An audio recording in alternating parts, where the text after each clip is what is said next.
Welcome all you jingle bells and sugar plum fairies. It's time once again for Cozy Quilt Cinema. I'm Michelle. And I'm Beth. Every week we dive into a movie, tracing the emotional thread from our first watch to how it resonates with us today. This week we watched the 2020 movie, The Happiest Season. I want to put a "the" before it. It's not The Happiest Season, it's just Happiest Season. Correct. I don't know why I want to put a "the." I understand the impulse. Yes. So, the IMDb summary is, meeting your girlfriend's family for the first time can be tough.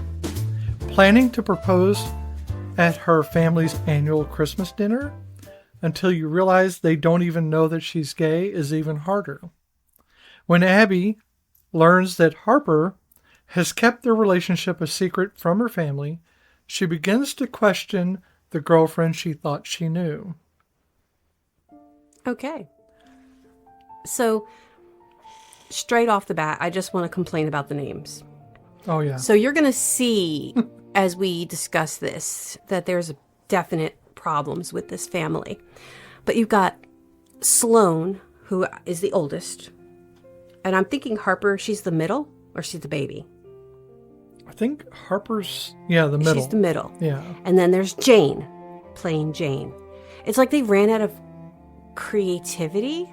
I don't know. I think, and all the creativity is chocked full of Jane. Really. I really think that. Well, let's kind of go through the cast real quick. Yeah. So this movie stars Kristen Stewart, who plays Abby. She was in the Twilight Saga, as we all know. Mm-hmm. Spencer. She's been in several things that were not the best. For me, I don't think they showcased her. This was a good movie for her.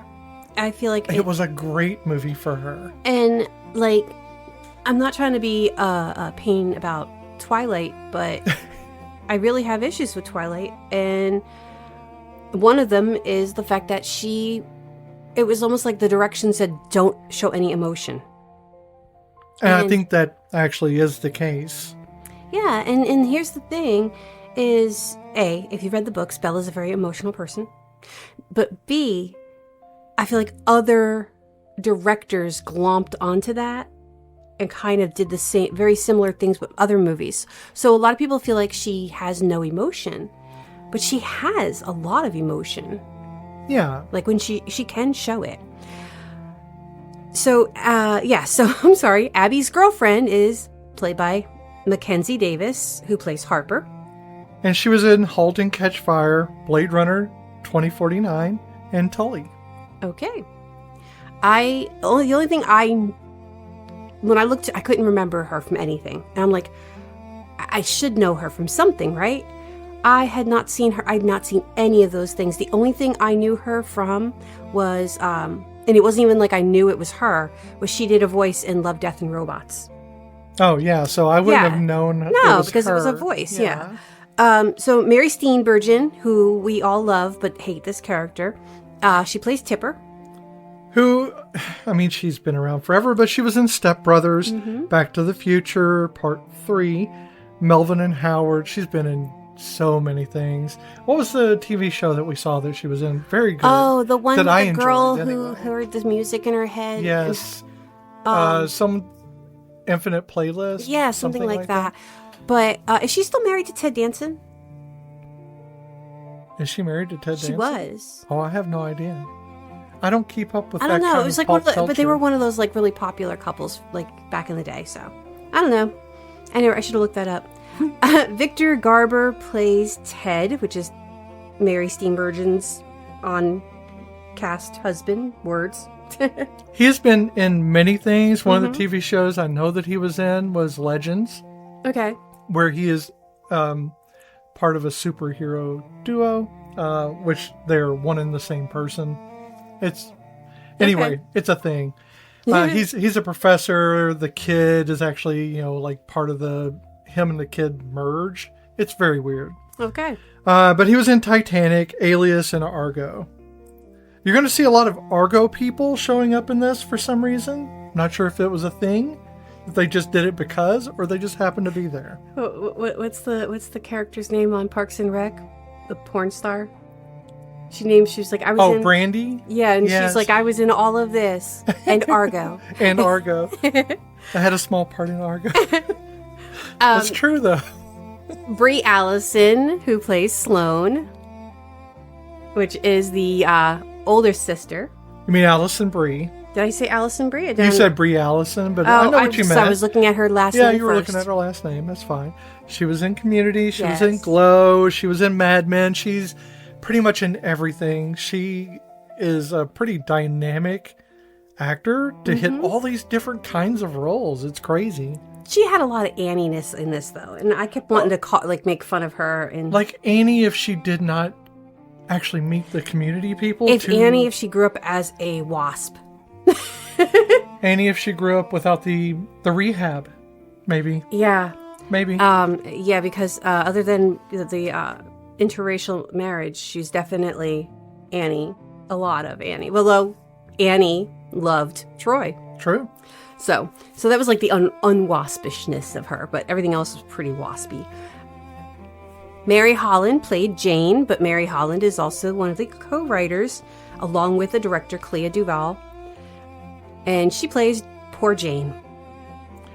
Yeah, Mary Holland was in Veep, Senior Year, Brooklyn Nine-Nine, Parks and Rec, Bob's Burgers. She's been in a lot of things, mainly as voices or small parts. Now I gotta rewatch Brooklyn Nine-Nine so I can find her in it. Yeah. I don't remember who she played in it. Obviously, it was a small part. It was a small part. But, so now, you mentioned Clea Duvall, and she is one of the co-writers and the director of this film. She was in one of I really love this movie. I do, and it's horrible, but in Identity. Okay. With John Cusack. And I love that film. She was also in Argo. She was in The Intervention, which she wrote, directed, and produced. Okay. She's a powerhouse. She was in Can't Hardly Wait. Oh, wow. Wow. I'm going to hit you with one more. I'm going to go further back. She was in Buffy the Vampire Slayer as Marcy Ross. Oh, The Invisible Girl. Remember? Holy I know. God. Crazy. Okay. And I love her. I have always been, very attracted to her. So the fact that she's doing so well, I feel like I'm a part of that. I get that, though. So there's a lot of people in this cast, and I'm going to go through, not all of them, but a big chunk of them. Sure. But one of my favorites is Dan Levy. I love him. He plays John. And, of course, he was in Schitt's Creek. Yeah. The Big Brunch, Good Grief. Ew, and, David. Many things. Yes. And it's like, you look at him and his sister played Twyla in Schitt's Creek, and no offense to Eugene, but even when he was younger, he wasn't that good looking. Not to that level. And they are both very cute. Oh, no, Dan's very striking. Oh, my God. He definitely inherited his daddy's eyebrows, though. Oh, yeah, very much so. He is... We'll talk about it. Let's go ahead and continue, because we have a large cast. Eric is played by Bert Mosley, and I believe that is Sloane's husband. Yes, he was in Argo. No, I don't. I honestly don't know. I did not look him up. He was not part of the primary list. No, but you know what? I had to go back and look, and because I was like, is that... I mean, he may have been in Argo. No, I have no idea. I was like, is that Leslie Odom? He had to be yeah, Leslie Odom about him. He very much does. Yeah, so I had to go back. I'm like, did I miss Leslie Odom in this movie? And then I realized no. And he really, they look nothing alike, but that was the impression I kept getting. There are several times in which the actors in this are very much smell-alikes for other actors. I know. So you have that, and then at the end, in the theater, in the background, next to a guy, is a woman who, her hair, her facial structure, I could swear was June Diane Raphael. Okay. Because she looks so much like her, but it's in the background, so you can't see her face clearly. Yeah. And I had to rewind it. We rewound Yeah. it just to see, and I don't think it was. If it is, it's completely unaccredited. So what's really funny is in that scene, they were going past Allison Brie, and I didn't know who you were talking about, and I was about to say to you, you just realized that was Allison Brie. No, I know who she was. Okay. So another one of my favorite people is Aubrey Plaza. She plays Riley. She was in Parks and Rec, of course. Mm-hmm. Ingrid Goes West, Legion, and one of our favorite TV shows in the last 3 years. Agatha. Yeah. Agatha all along. She is... She's the... I don't know how she has inserted herself so fully into the lesbian iconery, but she is. I know. Very much like... I think it's just her casual... It's her indifference. She has an indifference that is... I am interested and in inclusion, you. And an inclusion. Yeah. She's so indifferent because she's including everybody into the conversation. And that's the thing is she doesn't care who you are. So that's where the indifference comes in. It's not indifferent in the sense that I just can't be bothered. It's the indifference in I don't care who you are. You're welcome at the table. It's like if you went to church and you prayed to some god. Mm-hmm. That would be the feeling that you get when Aubrey Plaza's there. Oh my God, is Aubrey Plaza a goddess? I think so. I think so. I have to say that it's entirely possible. So before I get to my other favorite people, Anna Gasteyer, she is... I honestly didn't write down her character name. I don't know why I didn't do that. But she has a pretty major background character. She is the politician. Anna Gasteyer. Yeah. I can't remember her name. I don't know how I forgot her name, but I did. But my two favorite people are in this movie for 15 minutes, not even? Right. Benjamin Putnam, also known as Ben de la Creme, who is playing Miss Ilto. And the one that I actually do know, because I don't know a lot of drag queens, is Jinx Monsoon. Who is playing MK Ultra. Which... I did not know they had names. Which kind of fits her so well. It's MEM, the letter K, period, Ultra. Right. It's okay because it took me a while to figure out Ben's name. So Ben de la Creme was going by, it's Miss L apostrophe T-E-A-U. So I'm going Miss Mistletoe. Jeebus Christ. Oh my God. So, Jinx, I'm surprised. I mean, she's doing... Oh, she's amazing. She's doing this movie, but she's a Broadway actress. But this was before that. So this is 2020. I know. And here's the thing. At this point, her and Ben were really... every year they do their Christmas performance. Ben and Jinxie are like BFF. Was this their routine? I don't think this is their routine per se, but this is not... this is their thing. They literally do a Christmas show every year. Okay. And... if you have never seen Jinx Monsoon, but you only see her in this movie, you have to see her now because girl is looking beautiful. Okay, she is. Well, she's just gotten so. She's such a huge star now, and I love that. And I love her. That's it. I watched her. Oh my God! When I first saw her on the first season of RuPaul's Drag Race, and she came out during the Snatch Game doing Little Edie. I knew at that moment, I'm going, this is genius. This is brilliant. And Ben has always gotten my attention because Ben has this bubbly personality and the look. You saw that. That's Ben's look all the time. It was to the point where it would piss off Michelle Visage because she'd be like, do something else. We know you can do vintage. Do something else. But that's Ben. What Ben wants, yeah. But, in Drag Race, you have to show versatility. Right. And so that's why Michelle Visage... Which I don't think is the best idea. Not always, sure. But you need to be able to, because that's, if you can't be, to be named the top queen, you have to show this versatility. It's like any type of competition. You have to be good, a little bit good in everything. And if you're just not very good in everything, you're not going to win. And Jinxie has that. And then Jinx came... Jinx is like the polyglot of gender. Oh my God. I mean, she can just jump back and forth into these roles. And it doesn't seem to affect the person who's viewing it in any way negatively. No. So when Jinx started out on Drag Race, Jinx was masculine presenting. Couldn't think of the word. Sure. masculine presenting, and as a drag queen. And then I don't think, I don't remember when Jinx came back for All Stars, if they were already going through transitioning then. But it was, I know that at one point there was definitely transitioning happening, and Jinxie is Jinxie. And I call her Jinxie like she's my BFF, but I'd like to believe that we are. I like to believe that her and I could sit and have a cup of coffee and bitch about life, and I would be just beyond happy to have her as a BFF.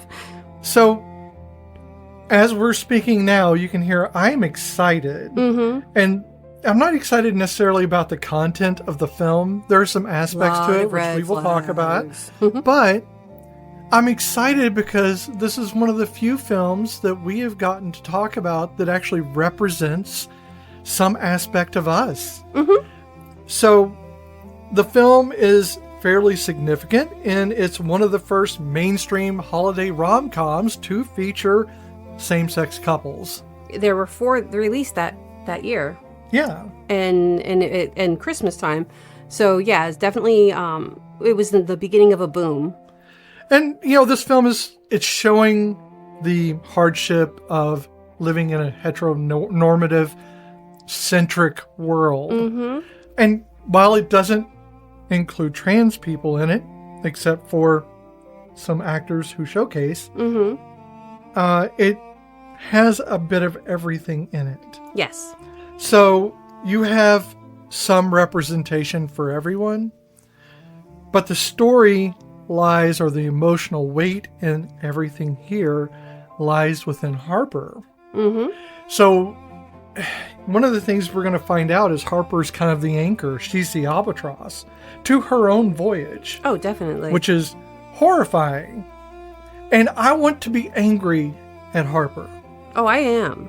I want to. And I was angry. I get when I'm not watching the movie, when I'm separated from it for a time, I am angry at Harper.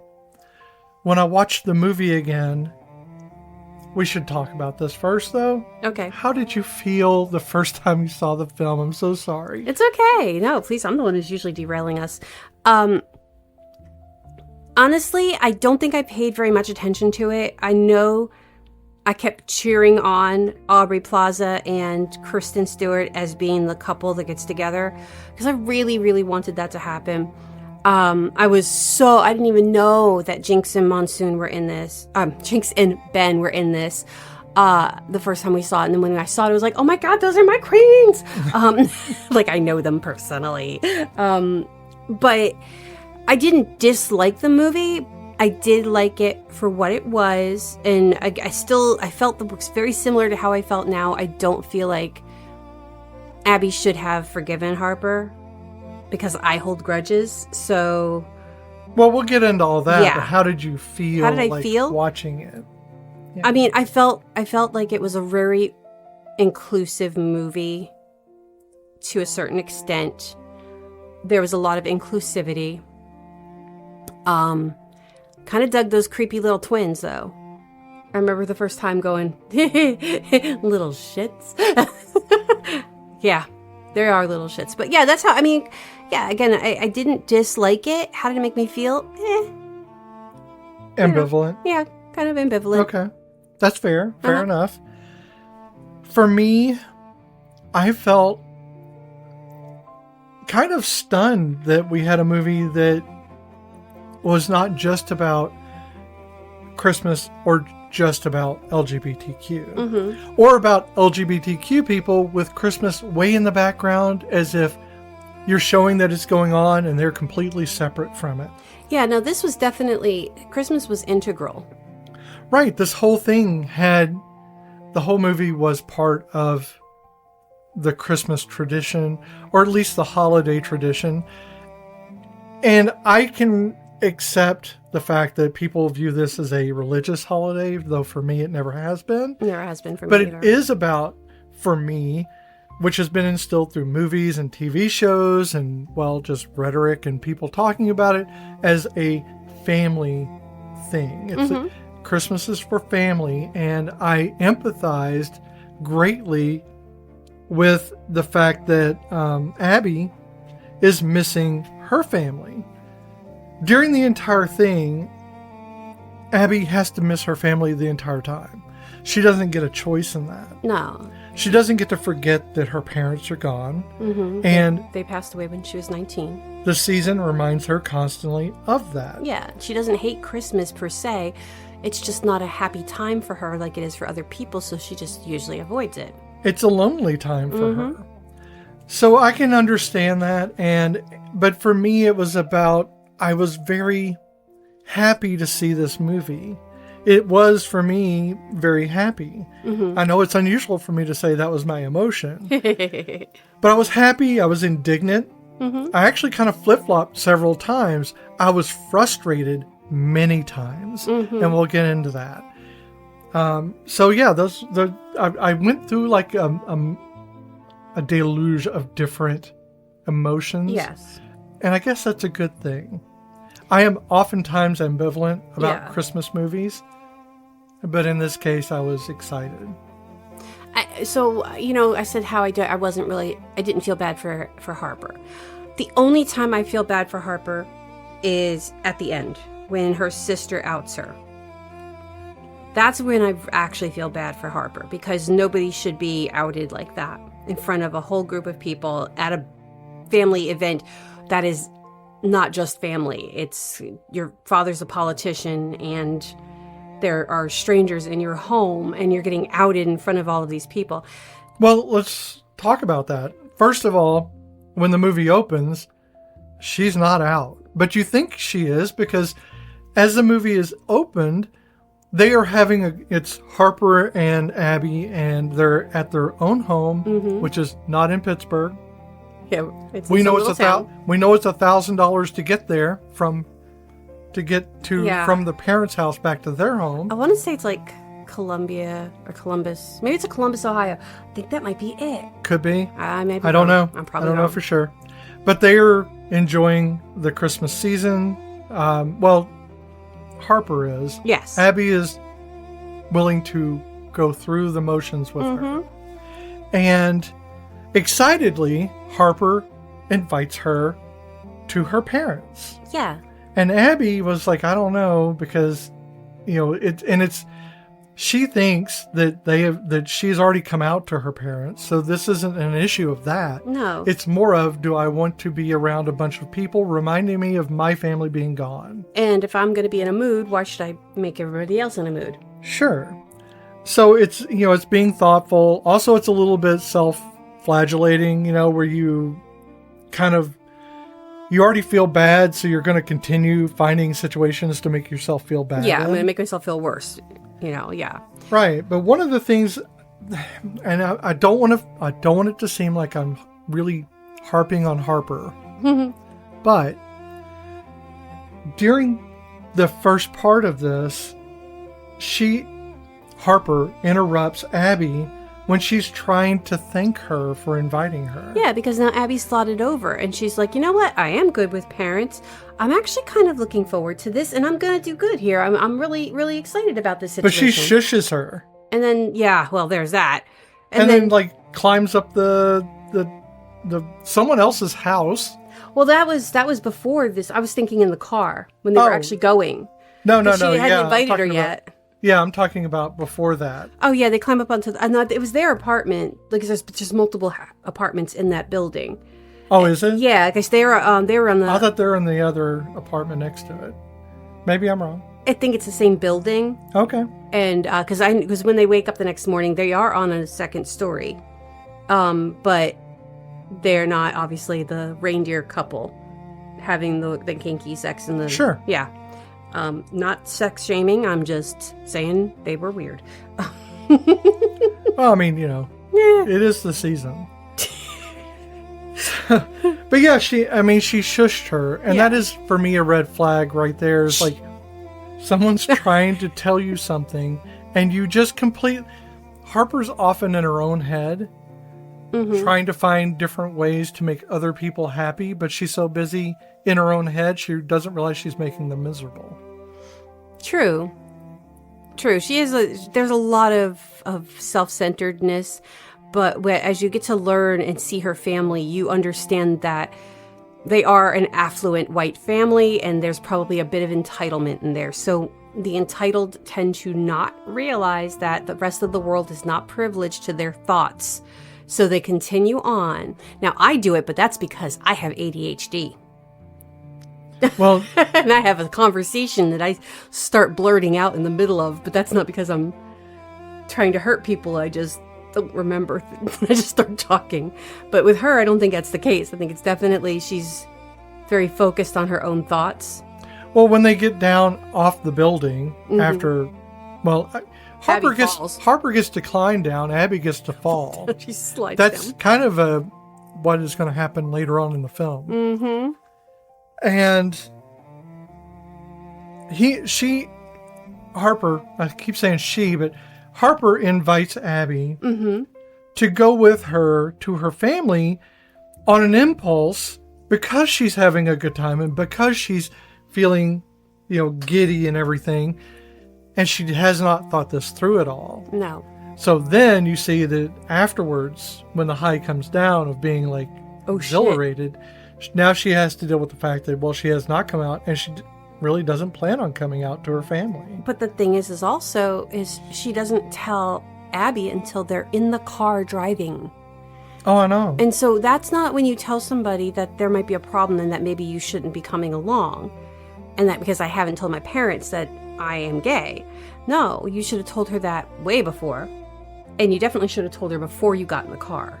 Because Abby, before all of that happens, she goes out with John and she takes John with her to the jewelry store to buy the engagement ring that she had purchased. Because she was going to propose at Christmas. Right, but it's not even that.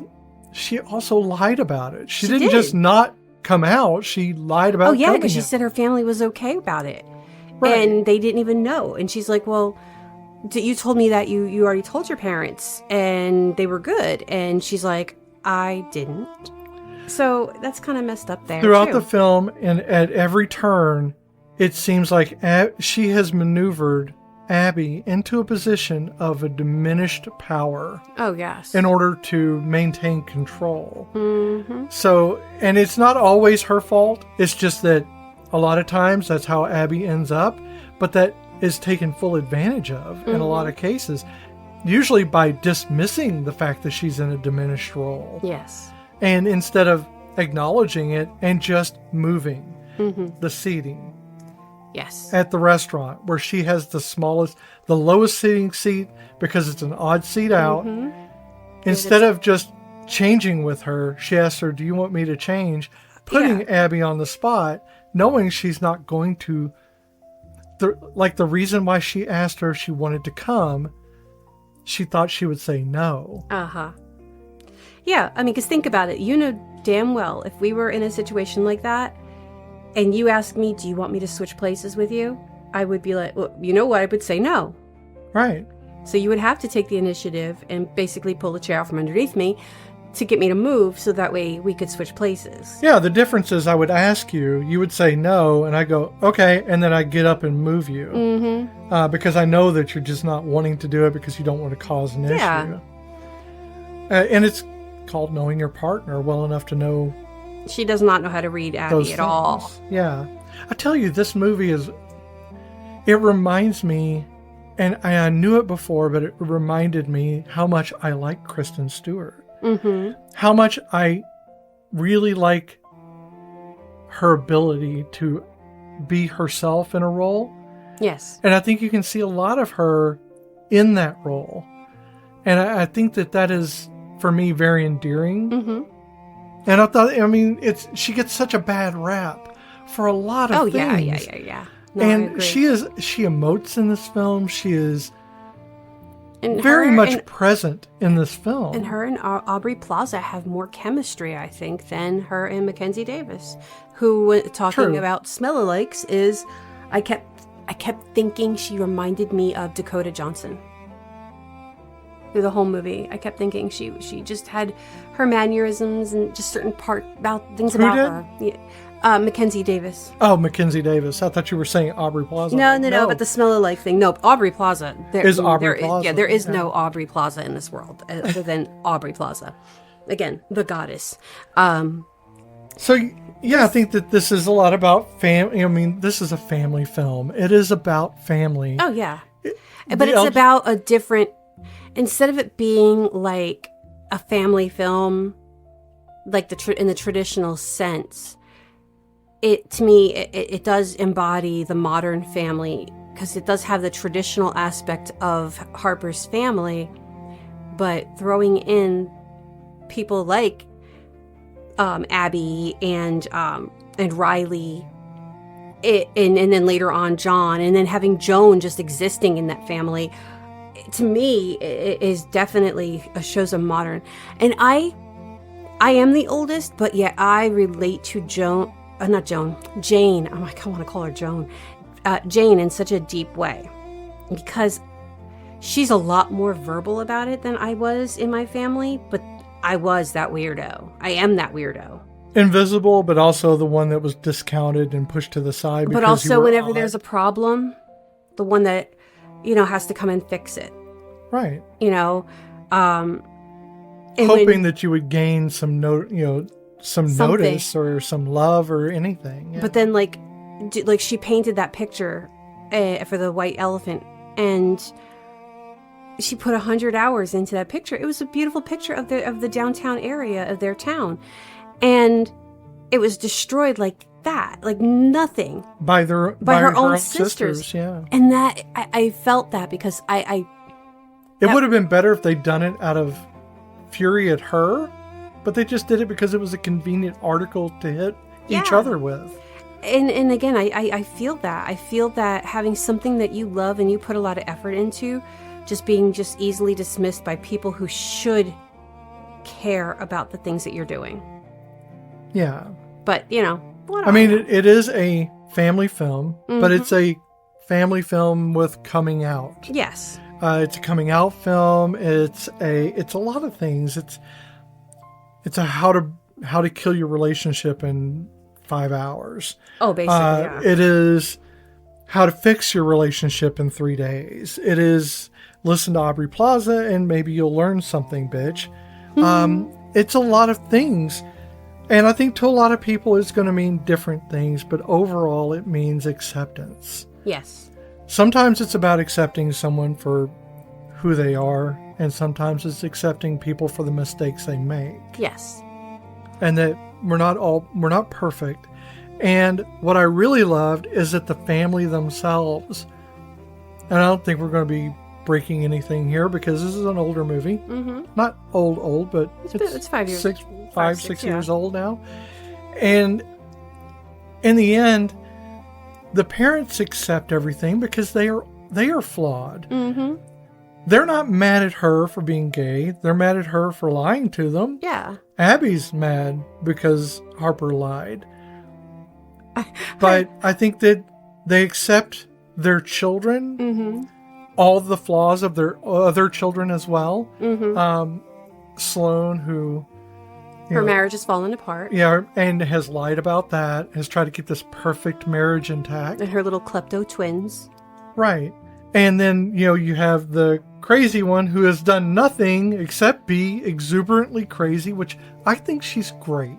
So I love her. But what I think is very, very funny is when, after Harper has come out and the dad, Ted, he goes upstairs because he just can't deal with it because he's not wrapped his head around it. Because this is pretty much ended not ended his political career, but ended the endorsement from this one person that he was looking for.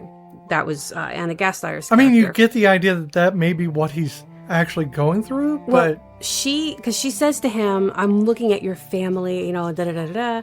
But then she ends up, I will... if you do a public apology or something like that, then, I'll back you up.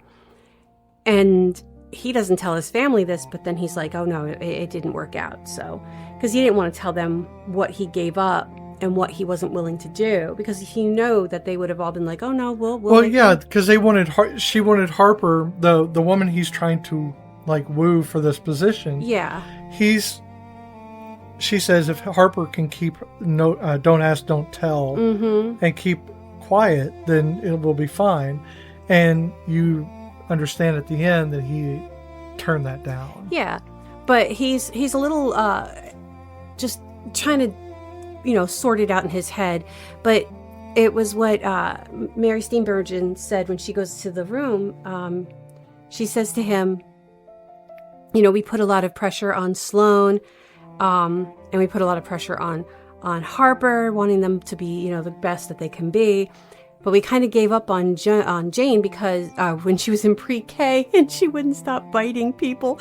And all I could think of is, I have kids like that. But, she is overactive. Biters, She obviously has issues, but none of them are detrimental. She's a good person. And she just wants to tell her story because she has this whole fictional world in her head that she's been trying. She tells everybody she meets about it. For 10 years she's been writing it. And I get that as well, because I also have had this world in my head that I have yet to get down paper. And John, at the end of the movie, you see them sitting together and she's telling him all about it and he's invested. So that way, at the end, the year later, they wrote that book together. He's right there. She wrote it and he helped her. Yeah, and I think she needed to have somebody like John in her corner to believe in her, to bounce off ideas with. It's hard to write, so yeah, no, definitely, yeah, use your writing, but yeah. So there's a couple of areas, and again, this is going to be like a Harper bash thing, but there are a lot of things that happen that make me not happy with Harper, but understanding that she does love Abby. Oh, she does. It's not about not loving her. It's about being mindful of the fact that Abby has always been out. She told her parents a long time ago. Yeah. In order to go to this event, she has to go back into a closet that Abby didn't get to decide. She decided to do it. Sure, she agreed to it. But it wasn't really what she wanted, and it's not how she should have been. She shouldn't have been forced back in. Right. And in order to keep her relationship, she kind of felt she had to. That is a lot of pressure. But there's more than that. There's the issue with Harper, I think, is that she seems to have chemistry with her ex. Oh, yeah. And she doesn't seem to have an issue displaying that chemistry, knowing full well that she is forcing Abby to be in this closet. And in front of Abby, too. And that's got to be heartbreaking for her. She knew she was going to propose to her. Our Harper didn't know, but Abby has this ring, that she had planned on proposing, and then she's seeing her with this man, touching on his arm and laughing and talking, and she can't do that with her. She can't share those moments with her in public because it would be seen as too much. It would be seen as gay, even though literally people don't think you're gay if they think you're friends. I mean, I'm not trying to defend the whole hiding thing, but they both act like idiots in how they hide around their family. And instead of just acting casual, they're sneaking around and hiding. It becomes very high school. Yeah. And it's just nobody is going to look at this in anything other than what it is if you make it into something else.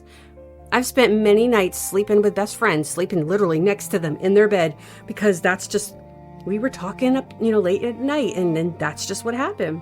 Yeah. And just, that would have made sense too. Yeah. If they spent every single night in one room or the other just chilling and talking, nobody would have questioned it. I think it was more the point of Harper's parents were supposed to be super critical.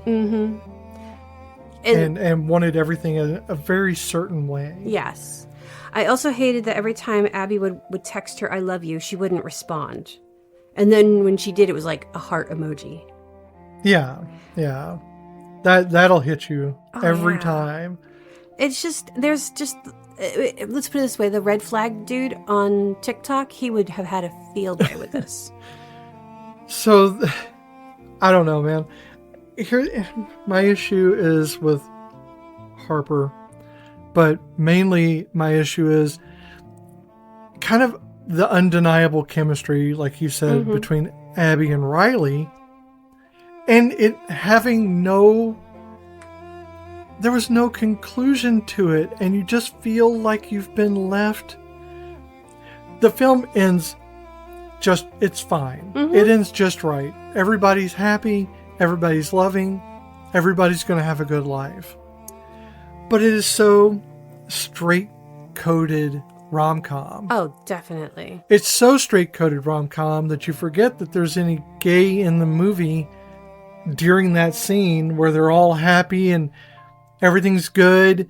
And it's like I don't understand. I don't know how to define the problem I'm having. The problem I'm having is the fact that she has to come out to her family, like Harper, okay? The fact that she has to anyway, regardless. Why do we have to do that? Why can't... When... Only one of our children has ever come to me and told me that they were gay. And that was... I mean, a long, long time ago. But our other one who swings both ways, they never said anything. It just was a fact, a matter of fact. And we never questioned it. Because when the first one came out to us, which was younger than the oldest, obviously the oldest, I was like, you don't have to tell me this. I don't care in the sense that it's not going to change my feelings towards my child. The fact that we live in a society that no straight child goes to their parents and tells them that they are straight. Why do gay children feel that they have to? Because of society. I know why they feel they have to. But you shouldn't have to tell people about the people that you care for, or the people that you're attracted to. You should be able to just be who you are. But we have society won't let us to do things like that. It's like, it makes me angry when people have babies and they're like, they're best friends or they're just, they're in a play group and it's a boy and a girl baby and they're playing and they're like, oh, they're going to get married someday. No. Why are you pushing heteronormativity on these babies? Or why are you pushing any relationship on children? Or the little boys' t-shirts that say lady killer or something like that. Yeah. So you're pushing that on a child. That's not fair. First thing, that is sexualization in a weird way. And you can be pissy about it or not and don't agree with me, but I think that is obnoxious. Children should be children and shouldn't be, my daddy won't let me date or any of the stupid shit that I've seen on t-shirts. These are babies and they don't have that thought in their head and it shouldn't matter. Do you know who plays with my baby dolls the most in my class? The baby boys, the little boys. I've got 4 and 5-year-olds who play with baby dolls. So it shouldn't matter. And that's what thing that bothered me about this movie is the whole thing is about outing yourself or being outed. And it shouldn't even really have to be a thing. Mine was that it kind of devolved into this safe area of the straight rom-com. Instead of, I don't know, maybe taking the riskier move. And I'm not trying to fault Clea or what's her name? Mary, because I keep wanting to say Molly. I know, Mary Holland.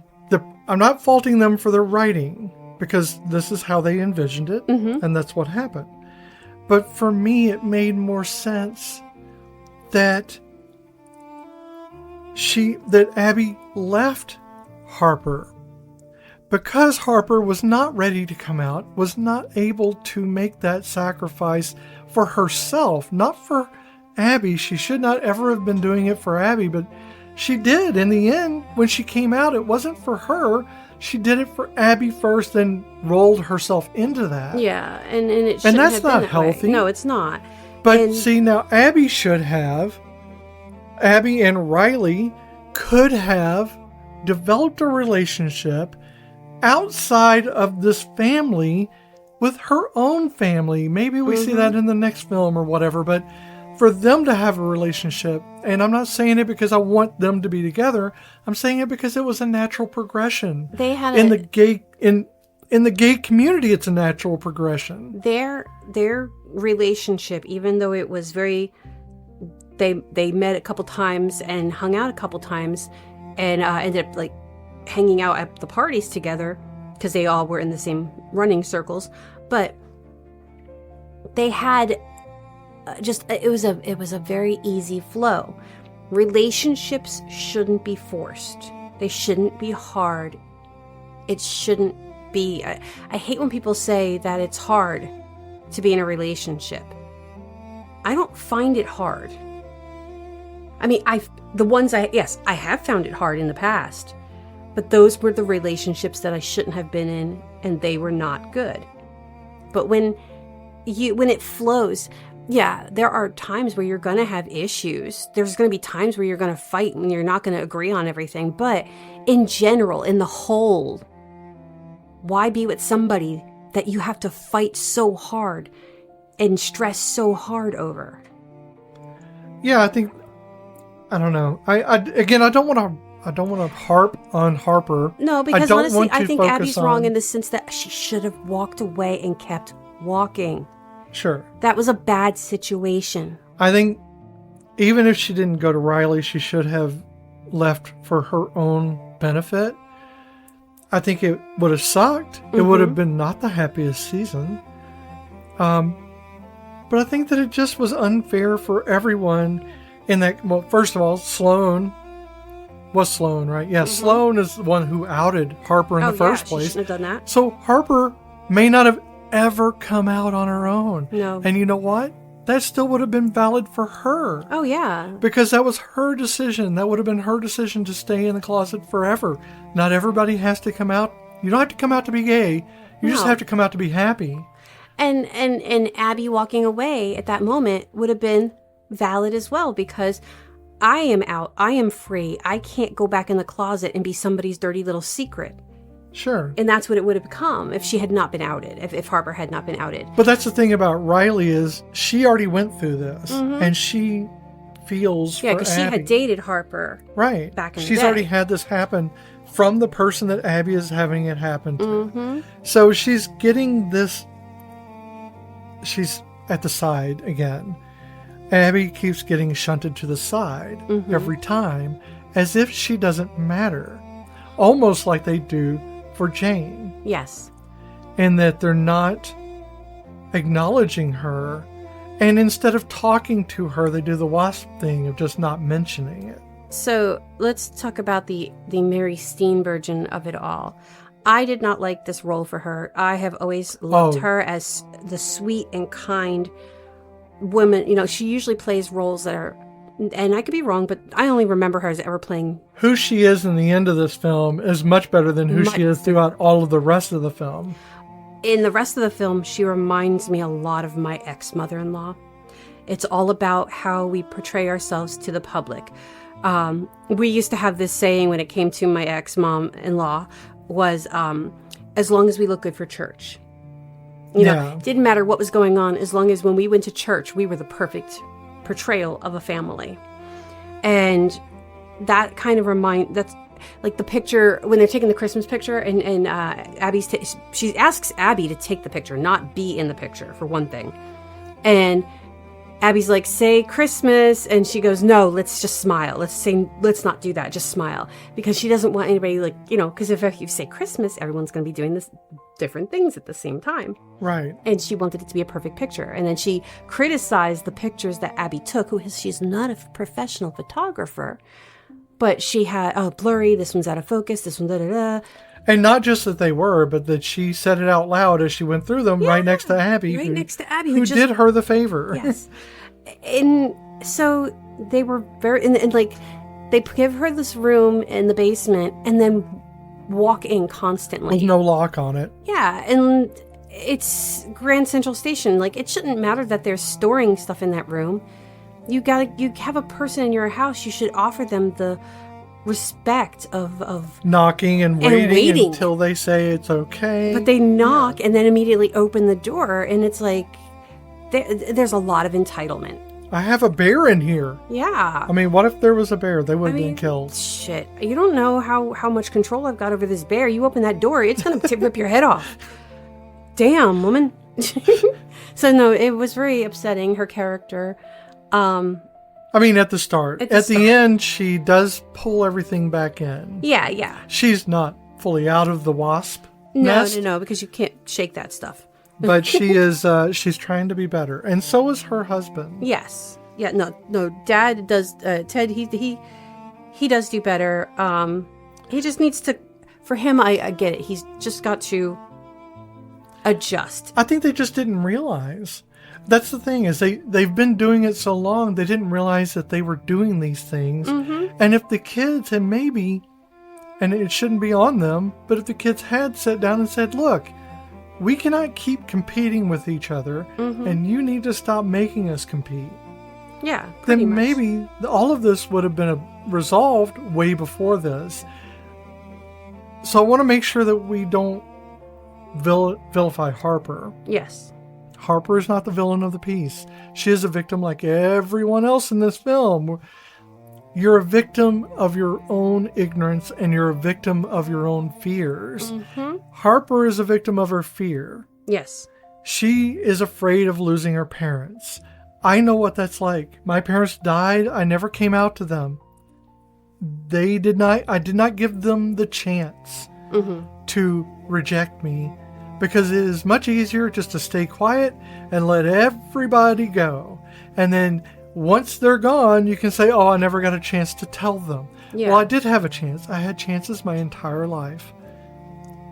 And I will always regret that. Yeah. But the thing is, I will always find excuses for why I did it. Mm-hmm. My mother had lung cancer, and she was trying to survive that. So I didn't want to add any pressure to her.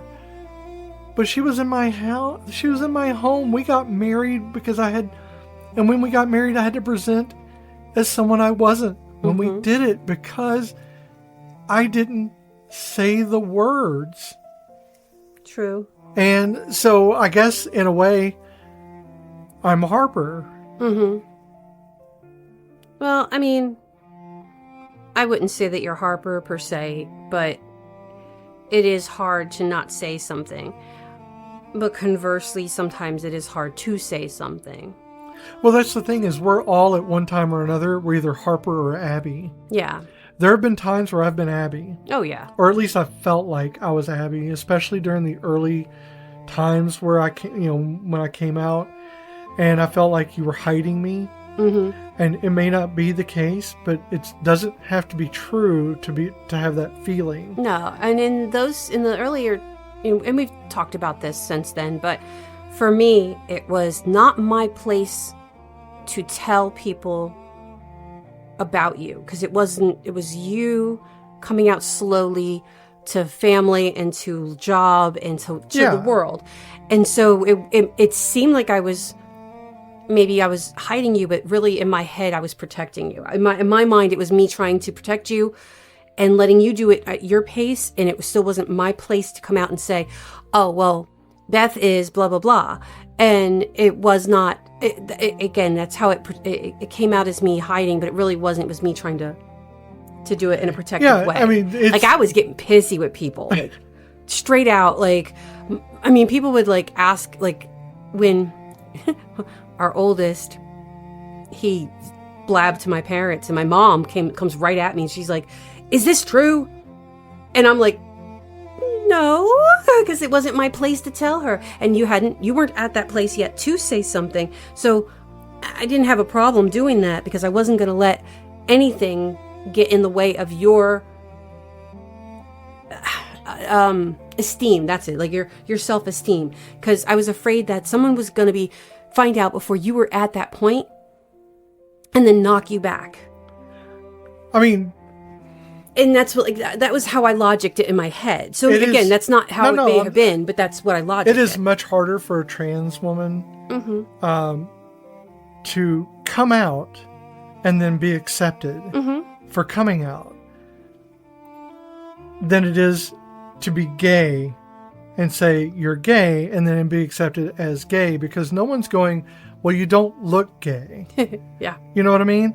So they're like, well, you don't look like a woman, because everybody's got this misogynist idea of what a woman should look like. Yeah. And if you don't present exactly how they believe, and it's subjective. Mm-hmm. Everyone sees someone, like womanhood differently when they look at someone. So they're judging them, well, that's a masculine. Oh, I don't think that's masculine. I think that's very feminine. Mm-hmm. Everyone's got a different idea.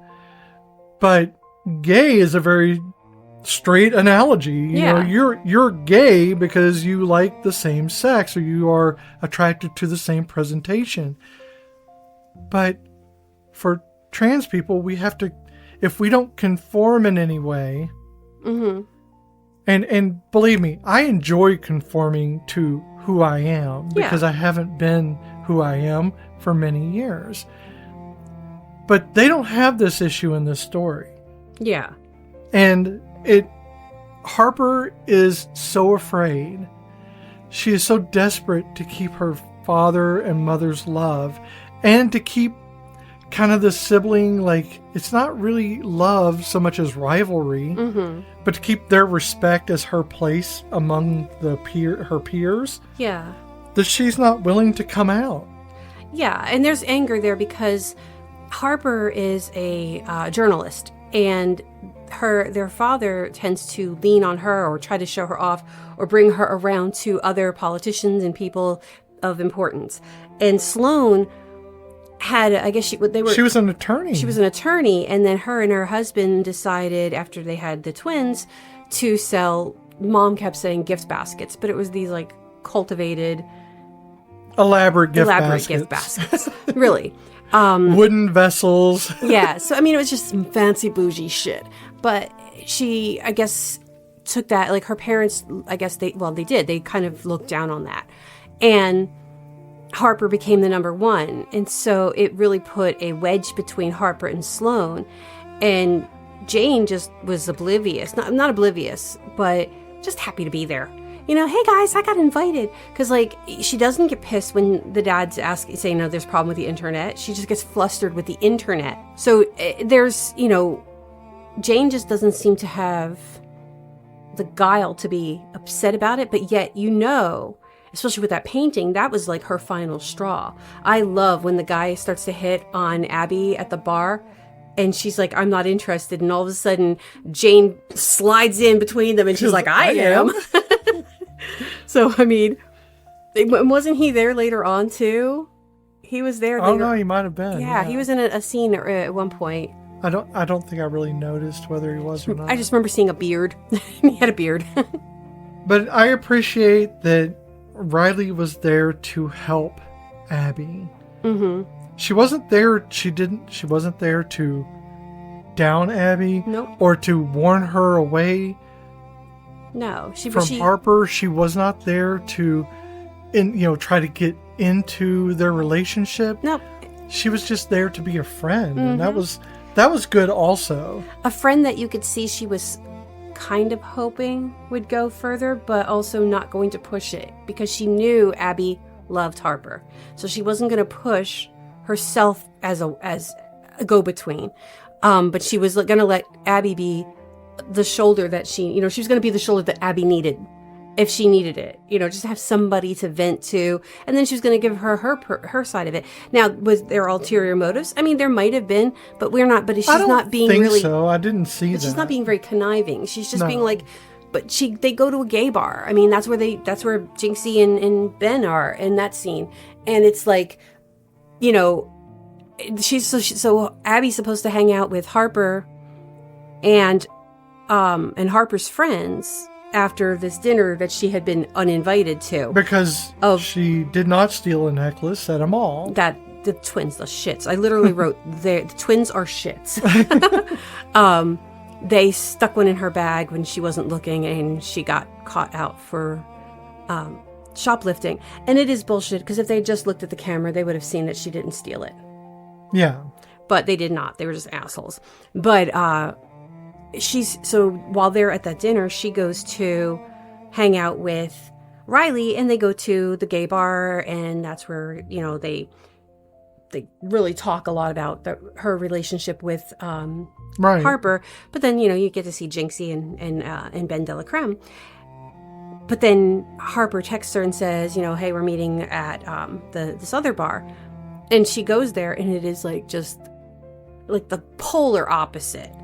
Yeah, she went from a gay bar where everything is hopping and kind of divish and kind of dark, and and the lights are warm, and then you go to this other bar where everything is streamlined and very, very clean and very cold. Everything's gray and steel and black, and right. There's definitely a polar opposite of if you go for symbolism. And it's a whole bunch of white people. A lot of white people. But if you're into symbolism, there's your symbolism, people. Oh, there's a lot in this film. Mm-hmm. But I think that it gave Abby breaks to be with Riley, who is another open lesbian. Yes. She is out. She is not apologetic about it. She did her penance back in the day where she came out and she was obviously vilified. And she was outed because of Harper. Right. So when they were they were dating, somebody found out about it, and Harper was like, no, I'm not gay. Riley's gay. And she won't leave me alone. And so she kind of got vilified in school and kicked out of their group and basically treated like shit. Like a leper. Yeah. And like even early on in the movie, when Mary Steenburgen is talking about, all of Harper's old friends, and she's like, and Riley is going to be at this party. Too bad about, her poor family and what they have to, deal with her. Like, and she's a doctor. She's a doctor. But because she's a lesbian, that's the problem.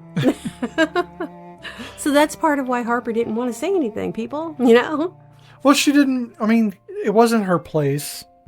No, Harper should not have outed Riley. Right. But Harper knew what would happen now. She saw the results of coming out. But it wasn't her family. Nope. She was basing it on how her friends reacted, which she should get better friends. Yeah, and also when you're that young and you're that, I've said it before, people, your brain doesn't fully develop before the age of 25, so you're gonna say and do some stupid shit. I think this film speaks to me a lot. I think I'm going to say it is my favorite Christmas movie that's about Christmas. And it is because there's this LGBT representation, but because the themes, they're so readily identifiable to me. Yeah. And I understand the fear that Harper goes through. I understand the fear and the sadness and the feelings of betrayal and abandonment that Abby goes through. Mm-hmm. The many times that Abby tries to leave, she probably should have left. Oh, definitely. And if in real life, she would have been alone at that point and making her way back home. Mm-hmm. Because no one comes racing after you. That is a movie thing. Yes. No one ever comes looking for you to tell you they're sorry after you've left. They're going to call you later and try to apologize, but they're not going to chase after you. No. Like Harper chased after Abby to apologize to Abby. Yeah. One of the things I loved about this movie, though, was John is pet sitting. And I guess there's a couple different pets, but the one that we know the most about is the fish, which she hasn't been gone for 2 days, and that fish died. I know. Like, it couldn't even subsist on its own body fat because John killed it. And so he's like, I really like this fish. He's on the phone with her. He's like, I really like this fish. Where did you get it? If I wanted to buy one for myself. And then, like, the next time she's on the phone with him, he's in the pet store buying a fish because he killed the other one. Well, you see him scooping it out and throwing it into the commode. Yeah, so, he's not a good pet sitter. But when she calls him upset about the whole situation and how she can't leave because it's going to cost $1,000 to get home, he beats feet and he goes right there to her. Well, he doesn't say I'm coming. Nope, he doesn't says, tell her. I'm going to have a think on this, and hangs up. And she's like, what the hell? And then he's there that night. But then you find out, because you think he's too aloof for this, and he's not going to Nope. do anything. The first time I saw the film, I'm like, oh, well, he's out of the film now. Mm-hmm. But he didn't. He's a human being. Yep. And instead of acting like the stereotypical, like, I don't know, the straight-centric stereotype they have, where the friend doesn't come to your rescue. Yeah.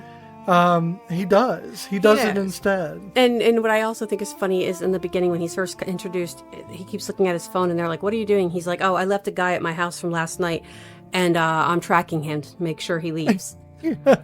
And I'm like, bitch, I wish I had thought of this. That's like, wow, back in the day, that would have been fun. I mean, I didn't do that, but I don't even know I if might that's have a done it then. possibility. Didn't know it was a thing. I'm not when we were younger, but my God. Would have been more promiscuous, but then again, I never had my own place, so there you go. So he goes to Pittsburgh and he goes straight to the party, and once again, my ex-mother-in-law shows up, and she's like, "Well, I would have loved to have known you were coming," because she thinks it's Abby's act. But even then, she still was like, "I would have been nice if I known you were coming," as though Abby knew. Right. Like she planned it the whole entire time. And yeah, so she's just a bitch. She's just a bitch. But he comes there, and if I were Abby, I would have been like, I will send a letter to get my clothes. Let's go. Yeah. So I think one of the things with Harper is that through, I don't know, 3/4 of the film, except for the very start of it and the very end, she feels like a tourist. It feels like she is gay because she thought that would be cool to do. Yeah. Because she seems to slip, and she could just be bi. Yeah. They don't actually detail, how her attractions work. No. She seems more bisexual than just lesbian. Yeah. Because lesbian is a direct thing, and bi has the ability to see attraction in two different genders. And she did have a boyfriend that she seemed to care about because obviously they did have chemistry. Sure. She broke up with him because of the distance, but I feel like she broke up with him because she met Abby. Yeah, and to be fair, she did not declare herself a lesbian. She No. declared herself as gay, and bi is gay. But That was her sister who called her a lesbian. right. Because there's not really they don't really delineate between the different attractions No. in this film. No. You're just gay or you're not. Yeah. It's an on and off situation for them, at least for this family. Yeah. Which is probably true to life because they're a white cishet family. Yeah. They have no things to draw from to tell them, that there's a bisexual. They probably don't even know what LGBTQ stands for. No. Much less know the variations within. No. That there's a spectrum within all of us. Yeah. So. No, it's definitely, and like, another red flag is when Sloane outs her, and then she's like, I'm not a lesbian. And she says it right in front of Abby. And it's like, you could see Abby's heartbreak. Yeah, she had that moment. She had that moment to just come clean. Yep. But instead of doing that, she took a pause and then she called Sloane a liar. And did exactly what she had done to Riley. Right. The very same thing. And that is where you see Abby's heart drop. I mean, before she was hurt several times during this whole film. But at this point, she was just done. And that is where it should have ended in reality. Yeah, I mean, and granted, when she does quote unquote forgive Harper, she doesn't like whip out that ring. She does, you get the impression that she has waited a year before she, Yeah. But it's Well, still 6 months. Wasn't it? I thought it was a year later, 6 months. Well, it was a year later when we see the ring on her. Yes. Yeah. But I'm saying that she moved in 6 months ago. Oh, yeah. No, I was talking about like at the end of the movie, how she was like, okay, I'm going to have to really, Yeah, we're sorry. going to have to work on this. Yeah. And then at the end of the movie, that year later, she has the engagement ring on. Harper's wearing the engagement ring. So again, they had to work on that, and you get the impression that they did. I would have a hard time.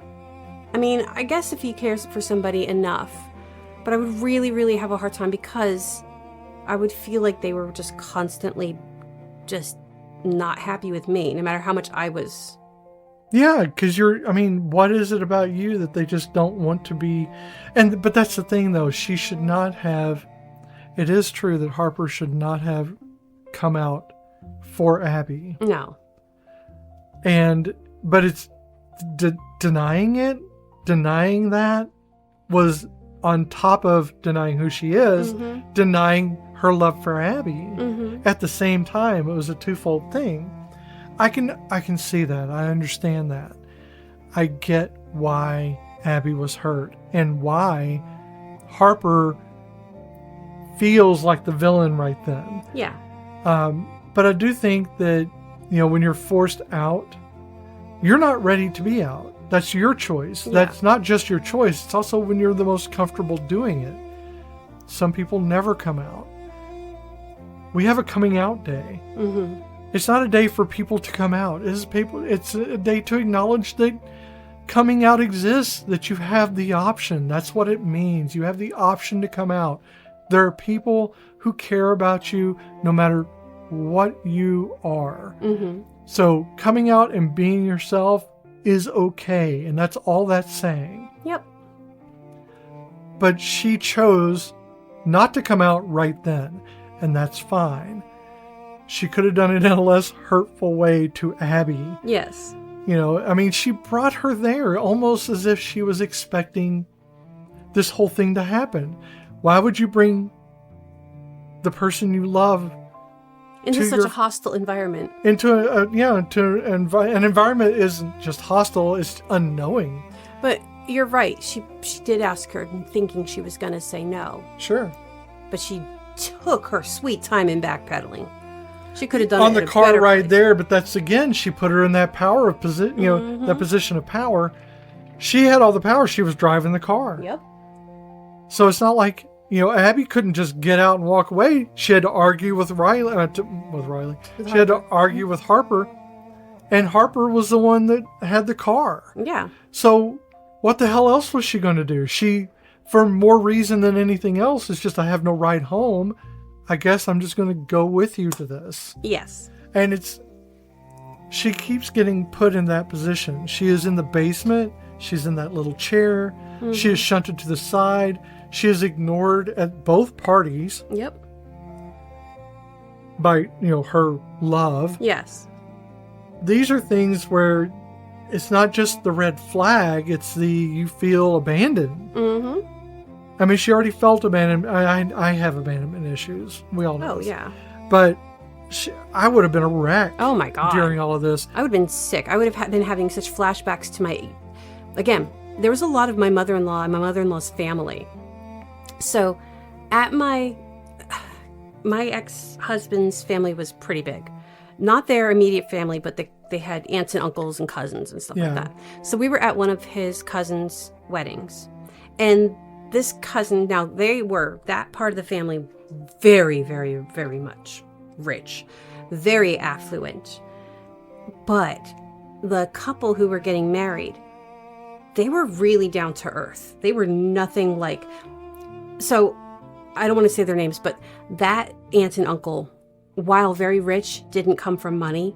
So they had a very grounding personality. They're very welcoming, always loved going to see them. Their kids were cool. So when their oldest got married, the wedding was pretty laid back, and it was at this beautiful circular room in the middle of the wetlands. It was just this beautiful venue. Her maid of honor had green underarm hair and the lesbian symbol on the back of her neck. That was the friends thing. So at one point, they're out there dancing to the Love Machine. James Brown, they're doing that. It was a fun wedding for me and my ex, who were always the black sheep. It was nice to be with a group of people that were not. But unfortunately, we had to pretend that we were part of the upstanding, adults. So we felt very uncomfortable in the opposite sense, where we couldn't really be ourselves but we really appreciated the people around us. But we were sitting there, and my ex-sister-in-law, she's like, did you notice all the tattoos? And this is before I actually had one. And they're like, oh my God, yeah, did you see all the tattoos? And they were like joking about how this one had this tattoo and that one had that tattoo. And my ex-sister-in-law and her husband at that time were both doctors. And he was a heart doctor and she was a kidney doctor. And they were joking about, oh, I should get a heart tattooed and I should get a pair of kidneys tattooed. And literally with me sitting right there, not like an aside, not whispered, we shouldn't talk like this because Michelle will actually go out and get one. Okay. Yeah, it was very like... That was a nice judgy call. I know. But you did. I did, but that was... And I was so feeling good about myself that day. I had this beautiful black dress that had... it was when Madonna did Evita. And it had that kind of a style to it, that 40s, but very fitted. And I thought I looked awesome. I had a big red flower in my hair. And I was just thinking I just pulled it off for the straights.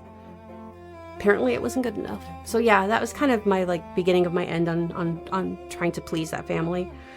Yeah. It doesn't seem like a big thing, but they're all big things when they're hitting you personally. Yeah. And I like, I have no problem with tattoos, but they were talking shit about the chick with the green underarm hair. And I mean, it was just like, you know what, just shut the fuck up and let people be people. That's the thing I appreciated about Abby is that she was, despite all these things and the pain that she was going through all of this, she was still very strong. Mm-hmm. She didn't break down. Sure, she cried. A lot of people cry. Yeah. People cry all the time. She had tears. But she was still coherent. She was still doing her thing. She still went shopping for a white elephant gift when this is like, she didn't even know she was going to be there. Yeah. She was planning on leaving. And also, if you notice, like the first time that when they first go to that first dinner with the awkward chair, when they went to go pose for the pictures, Abby turns around and she sees Harper wearing that dress, and she looks at her and she's like, that dress? And she's like, it was a Christmas present. And her dress was very similar to both of her sisters. Right. She changed how she even presented. And I know that because I have done that, but she changed her looks to appease her family. And Abby doesn't change. She could have done like I did and tried to appeal to the family. Right. By doing her hair differently or, wearing different clothes. But she didn't. And she didn't have to. And I honestly envy her strength in that, of not trying to conform to appease the people that you're trying to impress. Because in a way she was. I think that's a very good point. She's not trying to impress them, but knowing that these could possibly be your future in-laws. But she was trying to impress them with her voice. She was trying to talk to them and get to know them, and to find some way of, I don't know, relating. Yeah, relating finding to something to have in common. Some commonalities or some emotional attachment in which she can ingratiate herself to them. Honestly, Abby's a very honest person. Oh, yeah. She doesn't come to things through guile or through disguise. She comes at you very openly. And she did the thing that I love. She did it. She kept trying to clear her name about the stolen necklace. And that, to me, I love that. Because so many times in movies and in TV shows, something happens, it's integral, it's cataclysmic, blah, blah, blah, blah, blah. But then we never speak of it again. Yeah. But she kept bringing it up because she kept trying to clear her name. Regardless of whether she was innocent or not, I get that feeling of wanting people to understand, I did not do this. I'm already an over-explainer. If you're listening, you know. And obviously Beth knows because she's been married to me for way too long. I over-explain. My poor TA has heard my life story, and every time I have a new part of it, she goes, wow. Because I really need to write my weird-ass story. But I always think that no one would actually care. But that's the thing, is just that need to be understood. I'm not this person you are thinking that I am. You need to see the person that I really am. And that was, you know, her bringing that necklace up again. You know, she tried so many times to get people to just be like, I don't know what happened. Right. I think there are a lot of reasons to love this film. Mm-hmm. And not just for the LGBTQ people. It's complex. I think that white cishet people can enjoy this film. There's not a lot of color other than white in this. There's a little bit. There is some color. I will give it this much. It has a slight bit more people. I'm not saying this right. There are a few extra people of color than there are in Tremors. I mean, kind of, yeah. So we have the political girl, the curly hair, the one who's kissing the husband. Sure. So she's East Indian of some form, right? Maybe, I believe so. She's got the very brown skin, but she's just, well, she struck me as very beautiful. And since I don't think we need to break it all down. No, but I'm just saying, I think I have this thing, I think East Indian women are just so beautiful. So immediately that's what she made me think of. Because she's very pretty. And so, I mean, yeah, there are a mix of different races. No, I was talking There's just about, not that many. Yeah, I was talking about like overall in the film, the principal characters. Yeah. Sloane being in an interracial marriage and having mixed children. That's a big thing, though, considering he's a politician, you know, and her daddy's a politician and a white politician at that. And then to know that, you know, that's a big thing in politics. You know, you don't want... Sure. They're muddying the water. Whatever. Fucking racists. Okay. Sorry. Sorry, I deal with that shit all the time. Let's see how this film does with the Castellini test. Dun, dun, dun.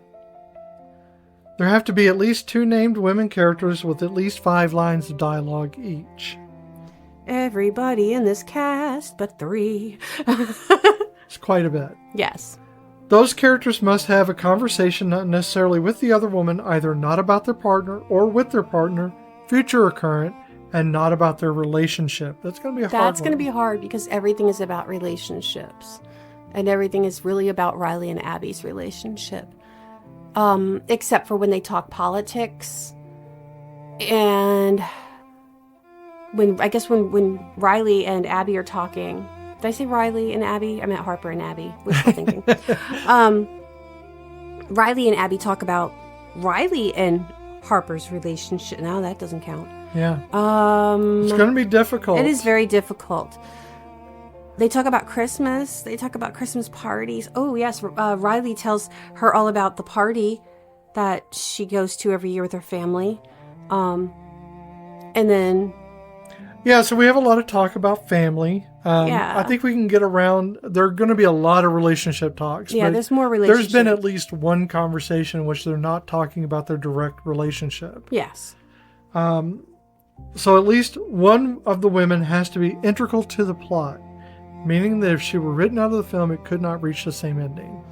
Well, yeah, because if Abby wasn't there, it wouldn't have the same ending. If Harper wasn't there, there wouldn't really be a reason for Abby to be there anyway. Yeah. So definitely. It passes. Mm-hmm. Is it a feminist film? I do. I think so. I do think so, because while there are heteronormative issues, it's not putting men over women or women over men. I will beg to differ on that one. In the sense of the father is definitely he's definitely a patriarchal figure. But he's also he's so focused on his career that he's not really involved. But that's the entire thing of patriarchy, is they're dismissed because he's busy doing things. That is true. And it is really kind of up to what's her face's oh my gosh, Tipper's. Yeah, Tipper. She runs everything. I don't know. I mean, I wasn't really thinking of the older people in the movie. I was actually thinking of the younger people in the movie. Well, I want to take them as a whole. So, do you think it's a feminist film overall? Now, for me, I would say that in the area of the feminist movement, I would say that yes, it is a feminist film. Mm-hmm. Because though there is a patriarchy, obviously, because he's in charge of his house, even though Tipper runs it, Ted is the one who is in charge of it all. Mm-hmm. And the girls, his daughters, are always trying to live up to his expectations. True. The difference is that Ted acknowledges that he is being that way. Yes. That he is trying to force them to be things that through his inattention or through his striving to make things what he thinks should be good for his family, he has neglected them. Yes. And perhaps made them into something they didn't want to be. So he acknowledges that in the end. Yes. And you also have women who, even though Sloane may have changed her career, she had a career that was normally masculine. Even Harper, she's a reporter, a journalist, and journalism in the past had been a male-dominated role. So, you can say that, there's a lot of equality in that sense. Well, like, even John doesn't arrive to save them. No. He arrives to help Abby because Abby is his focus. Yeah. That's his friend. He's not trying to white knight her. No. He is just trying to help her. No, it's not like I'm going to swoop in and you're going to love me. It's right. We already love each other because we're best friends. Right. I'm just coming here to help you because you asked for my help. So I'm here. Yeah. I'm actually here doing your thing. But so I think that it is maybe not the most feminist film in the world. No, but it is there. But it is a feminist film. I think it has this weird thing of it has this straight rom-com, the straight, like, cishet.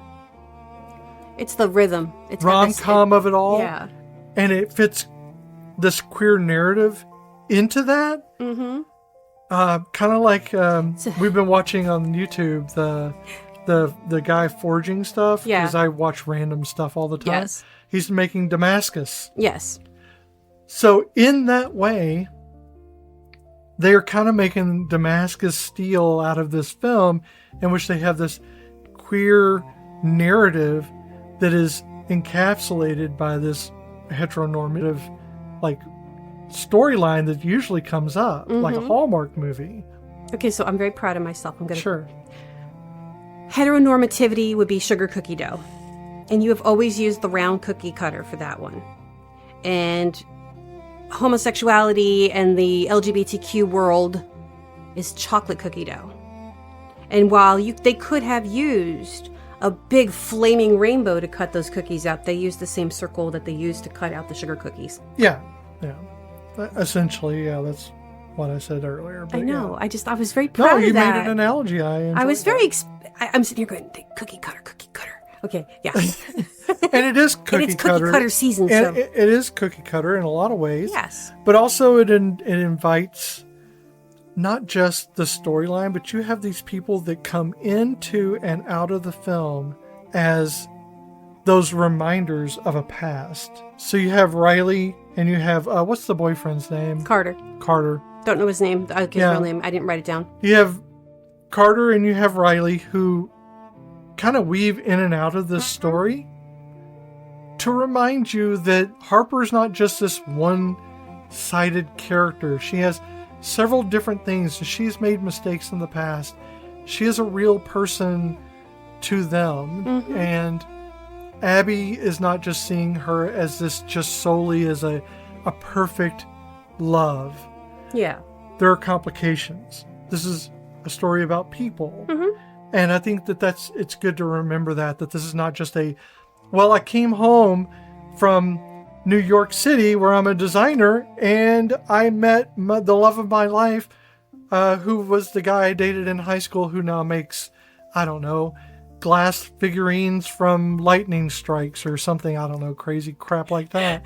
I think I just did Sweet Home Alabama. I think you may have, but also I think you just did the next Hallmark movie hit. So no, I think that's actually Sweet Home Alabama. I think I just did that. Have you ever seen? There's a couple only slightly on embarrassed. TikTok, and they do. I don't know if they still do, but for a while, when the seasons would change, the husband, like the wife would record them, and the husband would do cute meet cutes from Hallmark movies with her. Be like, oh, so you're back in town for a few weeks. Yeah, and it's so adorable, but it's like he is the one who wants to do that. They'll go out to like orchards and shit with their cups of coffee. And But I like it because it is a take on that. It takes the heteronormative stories that we always see every season and reminds you we exist. Yeah. Gay people exist. We're here. And we're a part of this world, and we have love, and we give love, and we want to be seen. And the gay couple was a lesbian, and not in the gratuitous porn way. Well, yeah.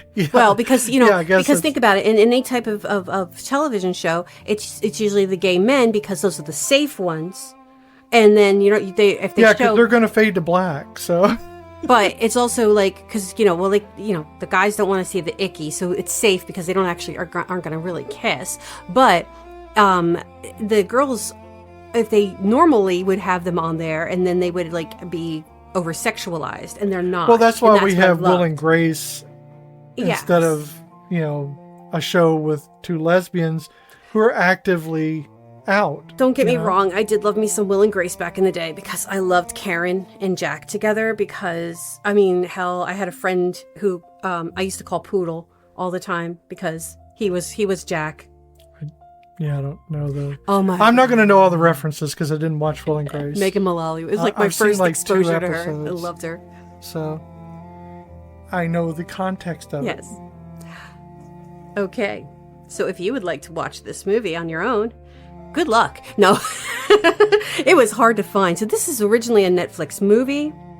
Now it's no longer on Netflix. So you can find it on Hulu for streaming, or you can purchase the DVD. But we found it on Dailymotion for free, which is a website. So it wasn't a bad copy either. It's pretty good. Actually, it did really well. I think it was actually on par with anything else we would have watched. Yeah, so I forgot that we were watching it. I kept looking for the remote when we'd have to pause for something. And then, oh no, it's on the computer. Haha. Well, thank you for joining us this holiday season. It is the happiest season from 2020. This has been Cozy Quilt Cinema with Beth and Michelle. We love having this space, and we really enjoy having you here. We're glad you're here in the blanket fort to share your emotions and insights, and to listen to us talk about our emotions and insights that can often be hard to explain sometimes. We want to keep those feelings going. We want you to follow us on Instagram and Blue Sky at Cozy Quilt Cinema. Or you can send your feedback and personal reflections to cozyquiltcinema@gmail.com. You can always find our episodes wherever you listen to podcasts. And please consider subscribing and leaving a rating to help us grow this community. Okay. So for next week's episode, which will be our second Christmas episode for the season, here are your 3 hints, because I really couldn't choose.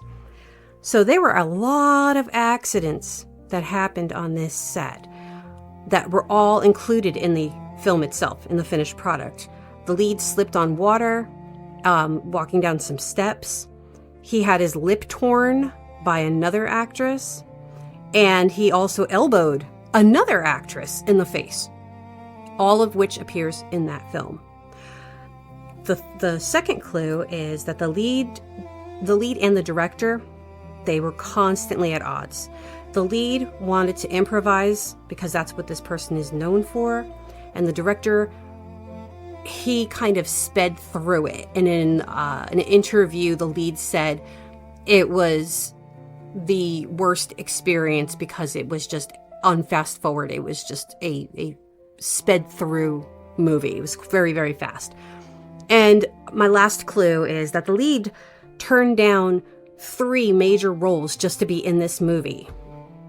And this was also his first movie after having a pretty big hit a couple years before, he actually went into hiding for a bit and was actually thinking of leaving acting, and then came back and did this movie. But the 3 roles he turned down, 2 of which went to Tom Cruise, was Rain Man, Cocktail, and Big. He turned down those 3 roles to do this movie. I think it probably was a mistake. I mean, don't get me wrong, I love this movie, but also it is not this person's best work. Okay. But it's a classic. Okay. Much like Clue. Okay. So, until next time, my friends. Have a good pre-season, I guess, because we're not there yet. If you were gay, okay, I thought you were going to do the Santa Claus song. No. That Jinx and Ben did. Oh, who's got a big red cherry? No, Santa's got a big red cherry. I grew up hearing that. I never heard it until this movie. Oh my God. I grew up the Sing Along with Mitch Miller album, and that was one of the ones I actually hated it because the kids singing it were creepy. They had creepy voices. But yes. So. I was spared that. Yes, you're lucky. But not the Lawrence Welk of it all. Oh, yes, but I've also never spared you the Dominic, the Italian Christmas donkey of it all either. It's true. I've had to endure that every Christmas. Everybody should. Bye, guys. Bye. Until next time. Remind me, what did your parents say when you told them you were gay? That they loved and supported me. That's amazing. My dad kicked me out of the house and didn't talk to me for 13 years after I told him. Everybody's story is different. There's your version, and my version, and everything in between.